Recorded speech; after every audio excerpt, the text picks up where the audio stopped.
Well, this is the Books and Music Review Show. I'm going to take you over to the studio for a second. The Books and Music Review Show. There's your disclaimer. And today we're going to welcome back with a great book review. We're going to go right on over to you, Gerard. Thank you for that warm introduction. Yes, today we're going to be looking at a book written by David Garrow, a civil rights historian. He wrote a book entitled Rising Star, The Making of Barack Obama. And as you can see, it's a very thick, it's a bit of a doorstop. It weighs 4 or 5 pounds probably, and it runs to around a little bit under 1,100 pages. There are 300 pages of endnotes, and the acknowledgments run, well, there are several hundred people listed in the acknowledgments, just to give you an idea of how comprehensive this book is, even when compared to famous historical biographers like Robert Caro or Ron Chernow. This is and political biographers like George Meacham, who wrote a book about a biography of George Herbert Walker Bush and the Bush family, which is around 700 pages. This is, or 600 pages. This is close to twice that length, and that was one of the main criticisms, or ostensibly that was a criticism leveled at at him by critics like Michio Kakuta, the famous New York Times book critic. The length, and it could have definitely used a slightly more hands-on editor. There are paragraphs where he delves into the grammatical errors that Barack Obama had in fundraising emails and emails when he worked for various nonprofits. And there are whole pages of fundraising totals during his Senate race. So it could definitely have been culled a little bit, but I think the real antagonism towards this really didn't have anything to do with the fact that it was lengthy, although it is, but the fact that it was a biography of Barack Obama, which was not hagiography. It was actually critical. It's not a book length cheap shot at him. David Garrow's not an ideological opponent. In fact, like I said, he's a civil rights historian. He's very liberal, and except for some personal issues of the way that Barack Obama approaches race, I would be shocked if he doesn't agree with Barack Obama on 90% of his political platform. I'm sure he voted for him twice, at least, in the presidential elections that Barack Obama ran in.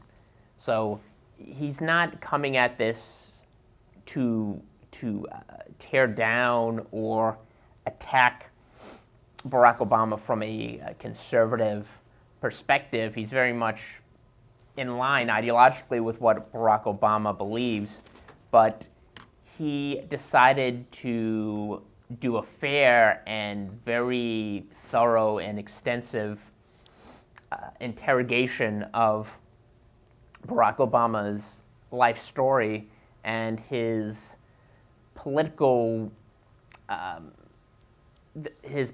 persona, and I think that's he does a really I think he accomplished that in large measure. The fact that he was able to excavate his entire history, not only his political history and the history of his involvement in Chicago and Illinois and subsequently national politics, but his early childhood, growing up in growing up in Hawaii and being raised in Indonesia, I think this is a part of Barack Obama's life that a lot of people don't really appreciate.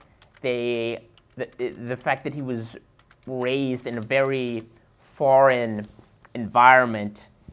He was born, I think, a couple of years after Hawaii was officially declared a state. It's kind of similar to how Barry Goldwater's life. Barry Goldwater was born when Arizona, I think, was still a territory. So Hawaii, even though it was part of the United States, it's a very new part of the United States. And he only lived there for a few years, and he was educated to a large extent before traveling back to Hawaii. He was educated in Indonesia, which is a completely foreign culture. It's the largest Muslim country on the planet, and so he had a very, I don't know if you would describe it as cosmopolitan, but he had a very different upbringing than a typical American candidate, sort of like how Kamala Harris, whose parents, one of them is from Tamil Nadu in India, and the other is from Jamaica, how she was raised in Canada and is now the senator from California. It's not really a typical, it's not a very typical representative profile of someone who you would expect to be president. And I think that's why this story is so interesting, because he kind of examines all of these influences that impacted Barack Obama. And he also looks at the sort of novelistic approach that Barack Obama used to depict his own life, and with the goal of attaining high political office. And I think this is something a lot of people dislike about Barack Obama and about his presidency and his career. Not just right-wing people or conservative people. I think there are progressive and left-wing activists who also dislike this sort of carefully crafted, almost synthetic approach that he used to build his political career. And you could see this in books like Dreams from My Father, which was originally titled Dreams of My Father. And it is sort of a nonfiction novel. There are characters who are conflated and composited, different people composited into one individual. There are things that are exaggerated, particularly one incident that David Garrow looks at in the early part of this book is Barack Obama's invocation of this magazine spread about black children or black young people who lighten their skin with bleach. And he said that he had seen this as a young child growing up in Hawaii, and he alluded to the fact that this was published in a large, widely read photo news magazine, something like Life magazine or Look. And later on, people looked at this claim, and David Garrow examines it thoroughly in this book, and they found it to be completely fabricated. And eventually, Barack Obama had to backtrack and admit that he didn't remember the exact name of the magazine or the circumstances, but he used this as sort of a useful anecdote, a compelling or persuasive anecdote when he was running for office. It sort of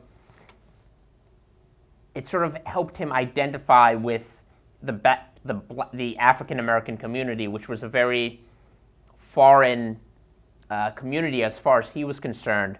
And you see this, and David Garrow explores this in his book, how whether it was at Punahou High School in Hawaii or Occidental College or even at Columbia and later Harvard, he had very few African American friends, very close friends. I think there was one in his high school in Hawaii, but otherwise most of his friends were Pakistani or Korean.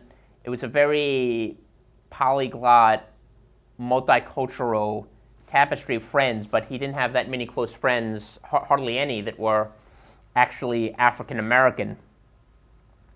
And you get the sense from reading this book that when that was one of his main goals as he progressed, and eventually there was a moment when he was at Occidental College after a very listless academic career prior to that he decided that he wanted to become a political figure and eventually become president.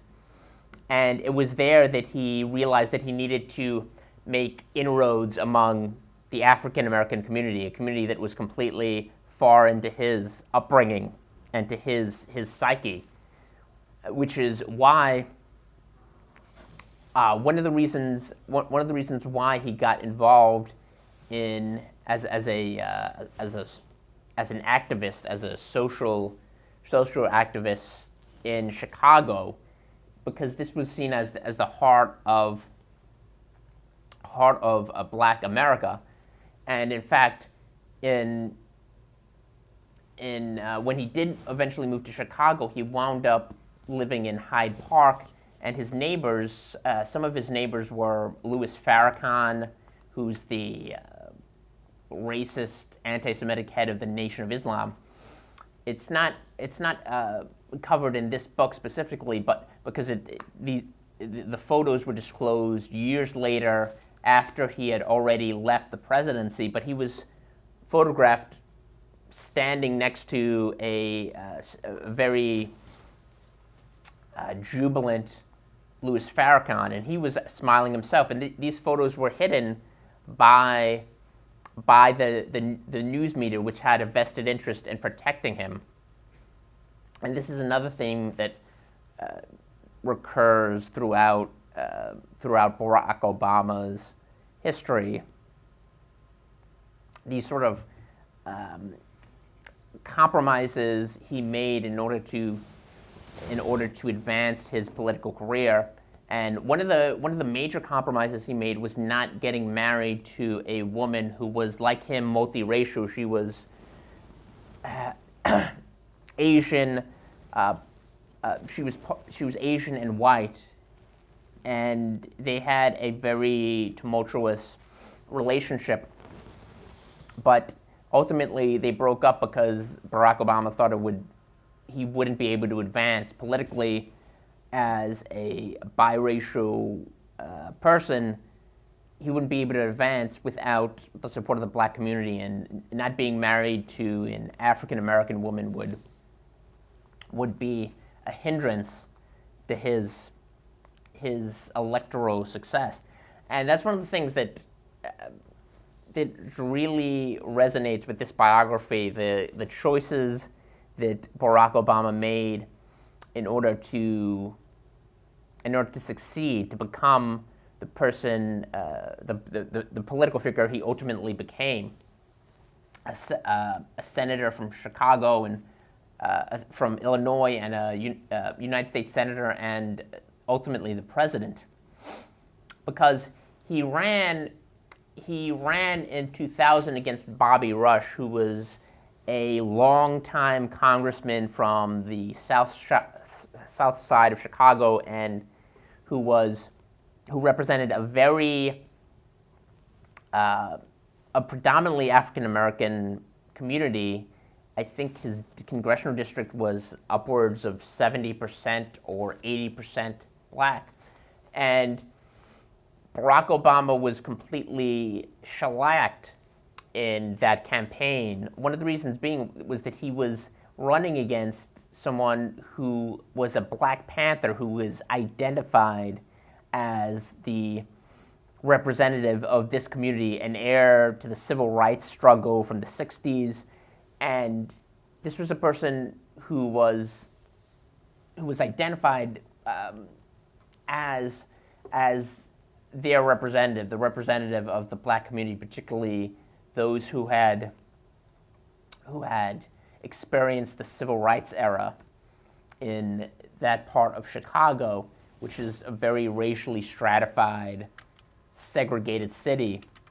For those of you who don't remember, there was a march led by Martin Luther King after the Civil Rights Act had been enacted to oppose the housing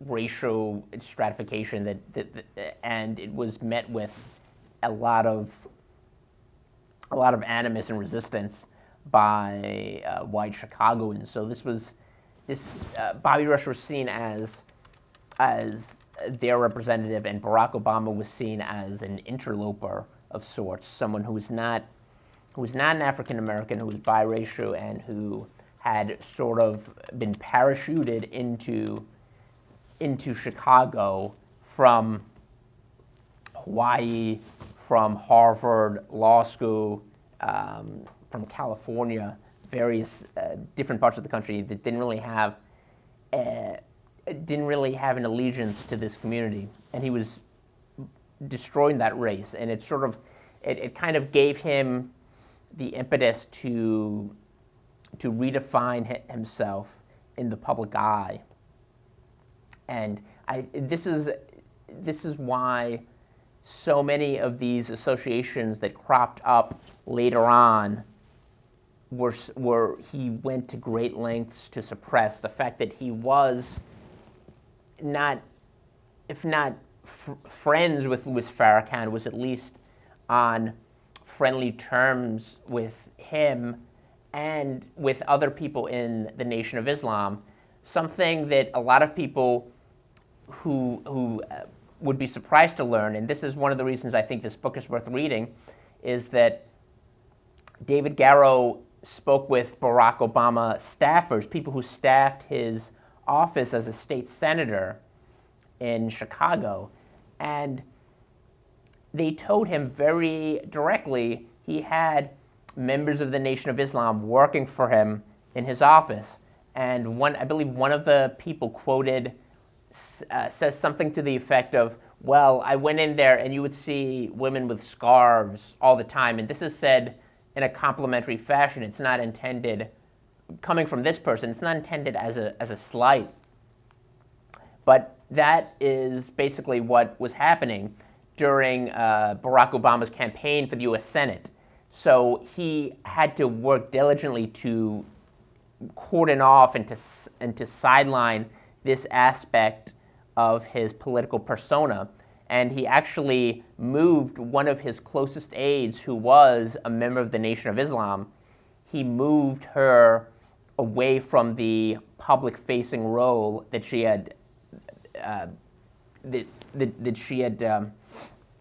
been installed in. He kind of moved her away from that role so that it wouldn't attract negative publicity. And like I said, this is a recurring theme throughout Barack Obama's career, trying to minimize unpleasant associations that might benefit him politically in a very narrow sense. I mean, Chicago is a very strange city in that sense that you have grassroots political support for something like the Nation of Islam, which most people view with contempt, especially white people and people who are Jewish and people who don't belong to this cult. They view it with contempt. But there you have support for the Nation of Islam, even among black officials who aren't associated with it. religiously or who aren't associated with Farrakhan and the Nation of Islam in terms of believing the same bizarre doctrines. They support them politically because it's seen as a beneficial sort of, I don't know how you would describe it, but it's basically seen as a good thing in the black community, especially a community like Chicago, which is riven by crime and drugs and deindustrialization. Another important facet of this book, and a reason that the book is so lengthy, is the amount of time devoted to explaining the underlying political and socio-economic problems within Chicago. There's a 50-page long preamble to the actual biography, which is included, that goes into the closing of several important steel plants by Wisconsin Steel and their parent, International Harvester. Excuse me. And he delves into this in very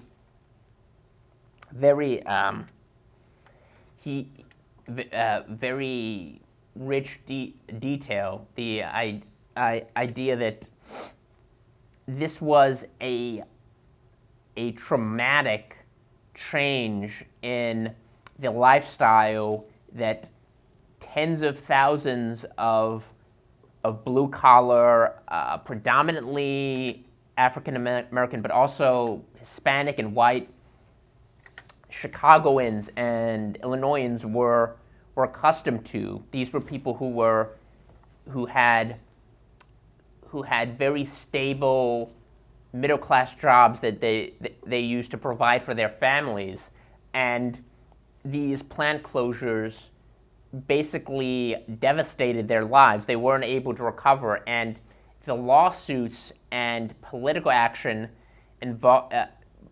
related to these closures lasted from the time Barack Obama, about 6 years, I believe, before Barack Obama relocated, came to Chicago, all the way up through his time at the Harvard Law Review and his return to Chicago and election as a state senator. So this was a decade-long, multi-decade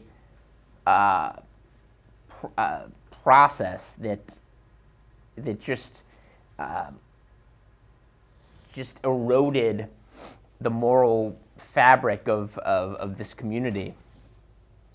And David Garrow uses that as a building block to explain the 5 minutes. Explain the political and socioeconomic forces that sort of went into providing a base for Barack Obama when he returned to Chicago. And another interesting aspect of this book is it's very revelatory in terms of how useless a lot of these nonprofits and a lot of these Saul Alinsky type groups are. And Barack Obama was not, when people say he was trained by people who were in the Saul Alinsky mode of political activism, but he was not an Alinskyite in the sense that he recognized the limitations of these groups, which essentially created a bunch of dependents, people who were reliant on lobbying of the local and state governments to subsidize them, and he realized the limitations of this. But even so, the groups he was involved in were just as not politically, but they were just as impotent in terms of producing a useful useful economic opportunities for their ostensible clients. The idea that these people were useful in terms of achieving job opportunities is just a complete and utter myth. There was no there was one group he was involved in, or one organization which spent tens of thousands of dollars and did not succeed in placing anyone in a job. And that's something that's a recurring theme in the David Garrow book. The idea that you have all of these organizations like Acorn, which was an early supporter of Barack Obama because he worked for Acorn affiliated groups. And you have groups like Acorn and all of these activist groups, these people who are career activists, and that's all they do. They've never held a job in the private sector. 3 minutes. Although Barack Obama briefly worked for a corporation as an editor, but for their publications. But people who've never worked in the private sector, who have these career jobs, and they're being subsidized by the Joyce Foundation and the Woods Foundation and all of these very wealthy, ostensibly philanthropic groups that are throwing their money into organizations that don't produce anything for their clients. And their clients are the citizens, the people in the surrounding, very often impoverished communities, places like Outguild Gardens, housing projects in Chicago, which is discussed at length in this book, and they don't really generate any sort of returns on their investment. And I think that's one of the things that David Garrow does a great job, even if it's inadvertent, portraying in this book. And like I said, Rising Star, let me just hold it up, this Rising Star, The Making of Barack Obama. It's a really great book if you have the patience. I know a lot of people don't want to read a 1,000-page long book, political biography, even people who are interested in politics, but I think it is worth it if you have the time. And I would definitely recommend getting a hold of this, because like I said, it's the only biography of Barack Obama which isn't really a hagiographic portrait. This is not like the Ron Chernow biography of Alexander Hamilton. It's very, very thoughtful, and even when I disagree with certain conclusions the author comes to, I can appreciate the amount of effort and dedication it took into crafting this portrait of our last president. Anyway, so like I said, I would definitely check out this book if you are interested at all in this area, Rising Star, The Making of Barack Obama. And hopefully we can talk in the future about other former presidents. Anyway, thank you for watching.